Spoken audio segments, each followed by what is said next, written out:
Oi, vamos lá. Eu vou começar a falar para vocês uma videoaula, vou tentar criar essa videoaula aqui para vocês, falando sobre a Lei 8080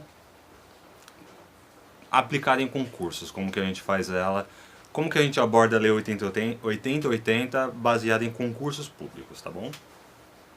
Tendo em vista o concurso público agora, que vai ser pela Banca Vunesp na cidade de Guarulhos. Deixa eu só ver aqui se vai aparecer na tela de vocês. A gente não quer trocar de slide. Pera aí. Pera aí. Eu jurava que ia trocar. Aí, trocou. Eu vou dar um zoom na tela, pra não ficar só no meu rosto, tá bom?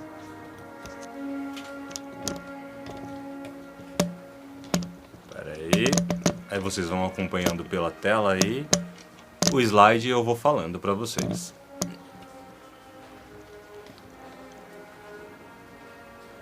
A Lei 8080, ela é conhecida como a Lei do SUS, mas ela não é apenas a Lei do SUS, ela é a Lei da Saúde. Tá bom? É bom deixar isso claro. Pera aí que eu acabei de perceber que tá cortando aqui. Aí eu acho que agora melhorou. É bom ter claro em mente que a Lei 8080 é a lei da saúde no país. Ela não é a lei exclusiva do SUS. Ela não é apenas do SUS, não serve só para o SUS. Ela serve para o SUS, ela determina as diretrizes do SUS, como o SUS vai funcionar, mas ela também dá diretrizes para a saúde como um todo, tá bom? Ela norteia a saúde pública, a saúde particular, os serviços e ações de saúde no país, como um todo. Então pode ser pessoa física, pessoa jurídica, pode ser público ou privado, tanto faz. Isso a gente vai vendo mais pra frente, tá bom? Eu fiz um vídeo anteriormente, só que ficou muito grande, tá muito difícil de subir ele pro YouTube. Tá dando erro. Então o que eu tenho em mente? Eu vou fazer vídeos picotados, tá bom? Vídeos curtinhos, que aí você vai vendo de acordo com o tópico. Tem aqui a apostila, deixa eu ver se vai aparecer. Eu mesmo que fiz a apostila, tá bom? Não é uma apostila oficial, mas eu foquei ela nos conhecimentos de funcionário do SUS que eu tenho. Aqui. Para ajudar vocês a fazer essa prova. Antes de mais nada, é importante que cada um de vocês que esteja vendo esse vídeo tenha em mente que para entender o 8080, primeiro você tem que conhecer a história da saúde pública no Brasil, tá bom? Por quê? Muito simples, a 8080 ela é baseada na história da saúde pública no Brasil. Por mais que ela norteie os serviços particulares, os serviços privados também, ela é focada na saúde pública. O foco dela maior é na saúde pública. E muitos itens da 8080 visa refutar ou reforçar momentos da história da saúde pública no Brasil. Então eu vou passar aqui um resuminho, muito resumido para vocês, da saúde pública nesse vídeo. E mais pra frente a gente vai entrando no tópico do 8080 de fato, tá bom? Vou tirar aqui o zoom. Deixa eu só ver como que vai ser aqui. Pronto, tirar o zoom. Não sei se eu tô aparecendo. Pera aí. Eu acho que eu tô aparecendo. Eu não sei, tá meio escuro.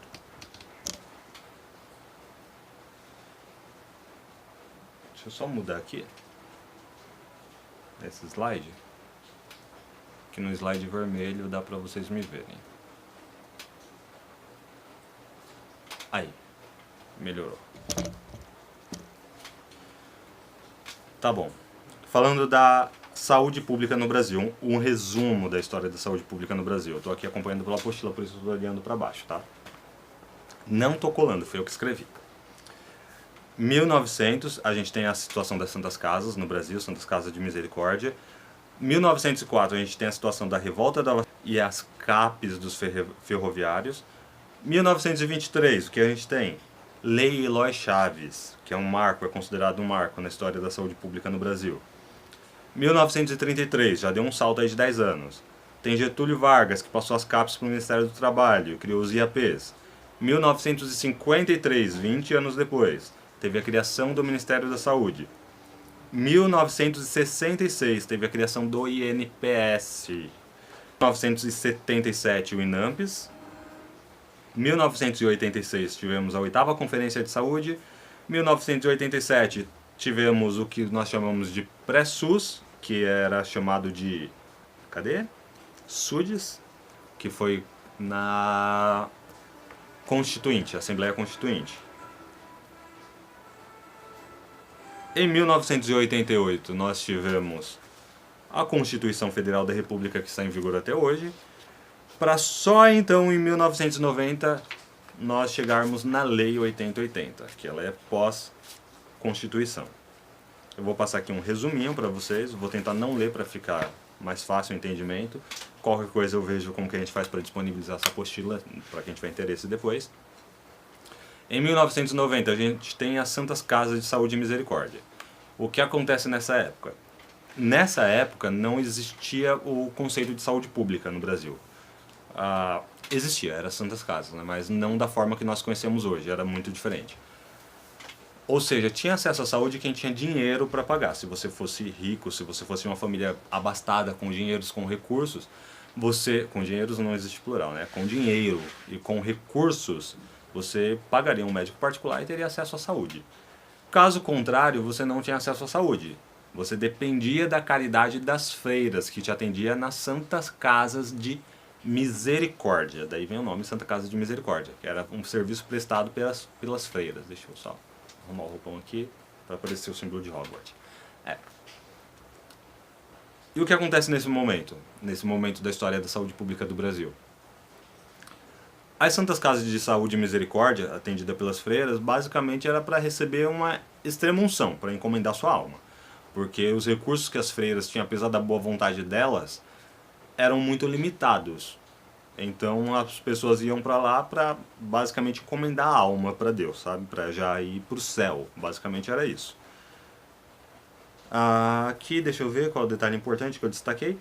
Sim, nessa época o país enfrentava uma crise de várias epidemias, de várias doenças. Tínhamos a costa pestilenta do Brasil, onde vários navios de outros países da Europa, eles se recusaram a atracar nos portos brasileiros por conta da peste que estava acontecendo, da peste negra, da costa pestilenta do Brasil. Isso inclusive consta nos livros de história. E isso leva a gente direto para 1904, quando aconteceu a revolta da vacina. Deixa eu só abaixar aqui um pouquinho esse volume, que eu deixei uma trilhinha sonora ali. Para tentar sanar o problema que estava levando os estrangeiros a buscar, por exemplo, a Argentina como refúgio, o governo brasileiro resolveu interferir de uma forma muito brusca e muito bruta. Forçou a população a tomar vacinas. Não sei dizer, também não vai cair na prova esse tipo de questão aprofundada sobre a vacina, você só precisa saber que aconteceu a revolta da vacina e que foi em 1904. Então aqui eu vou dar uma abordagem muito simples, tá bom? Se você quiser saber mais, o interessante é você ler ou procurar até mesmo no YouTube. Tem filmes e vídeos que explicam a história mais aprofundada, que é importantíssimo para você poder entender a 8080. Nesse momento, em 1904, como os navios de outros países não estavam querendo atracar no Brasil, por conta das doenças que estavam se alastrando aqui, na República recentemente jovem até, o governo resolveu forçar a população a tomar vacina, para parar de espalhar a doença e etc. e tal. Mas algumas pessoas da população se revoltaram, porque para eles não era justo que o governo forçassem eles a tomar uma agulhada, injetar no corpo deles alguma coisa que eles não tinham certeza do que era, e contra a vontade deles, ou mesmo via oral, tanto faz. E por isso esse momento ficou chamado de revolta da vacina. Existiu até um enfrentamento militar, para ser mais objetivo, tá bom? Um pouco depois disso, as empresas dos ferroviários... Não, vamos começar de novo. Um pouco depois disso, um pouco depois da revolta da vacina, mais ou menos no mesmo período ali, aconteceu a criação das CAPs. O que acontecia? O trabalhador que trabalhava, óbvio, ele tinha dinheiro para pagar a consulta médica, se ele precisasse de comprar um remédio, também se ele precisasse. O problema é quando esse trabalhador deixava o serviço dele, quando ele ficava velho, idoso, ou se ele ficasse doente, se sofresse um acidente, ele não tinha mais dinheiro, ele parava de ter verba, parava de ter recursos, esse trabalhador estava fadado à morte e ele voltava lá por início para a Santa Casa de Saúde e Misericórdia. O que aconteceu? Isso surgiu nos ferroviários, tá bom? Esse movimento dos CAPs surgiu com os ferroviários. Eles resolveram criar uma caixa onde cada trabalhador depositava uma parte do seu salário lá mensalmente, conforme eles iam recebendo, para criar um seguro para eles, que ia funcionar como um seguro de vida. Depois de um momento que eles atingissem a velhice, que eles não pudessem mais trabalhar, eles ficassem desamparados do sistema como um todo, eles teriam acesso a essa caixa. Essa caixa pagariam para eles uma pensão após o serviço deles prestado como trabalhadores. Então aí surge a questão previdenciária no país. Então quem já trabalhou, quem passou a entrar na velhice, que não podia mais trabalhar na indústria, que não tinha mais condições na idade para isso, passava a receber um saláriozinho lá todo santo mês, continuava tendo uma subsistência, digamos assim. E isso foi chamado de CAPs, que era Caixas de Aposentadorias e Pensões, que surgiu com os ferroviários. Depois disso, temos mais alguma coisa aqui? Não. Isso a gente vai pular para 1923, que é a Lei Eloy Chaves. A Lei Eloy Chaves ela é considerada um marco na história da saúde pública do país. Por quê? Aí tem uma referência das CAPs, porque o governo viu que as CAPs eram uma coisa interessante que estava acontecendo com os ferroviários. Os ferroviários eles começaram a ter uma estrutura melhor para trabalhar e para desenvolver a sociedade deles, inclusive na velhice. Então a Lei Eloy Chaves oficializou as caixas de aposentadorias e pensões e passou a ser não só dos ferroviários, mas de todo o resto da indústria. Aí começou a incluir, tem aqui, eu anotei em algum lugar, tá aqui, mas os outros setores da indústria passou a ter uma caixa de aposentadoria e pensão também. É importante frisar que cada empresa tinha sua própria caixa de aposentadoria e pensão. Cada empresa era responsável por cuidar e gerenciar desses fundos, tá bom? Com a supervisão direta dos trabalhadores ali. O que acontece depois disso?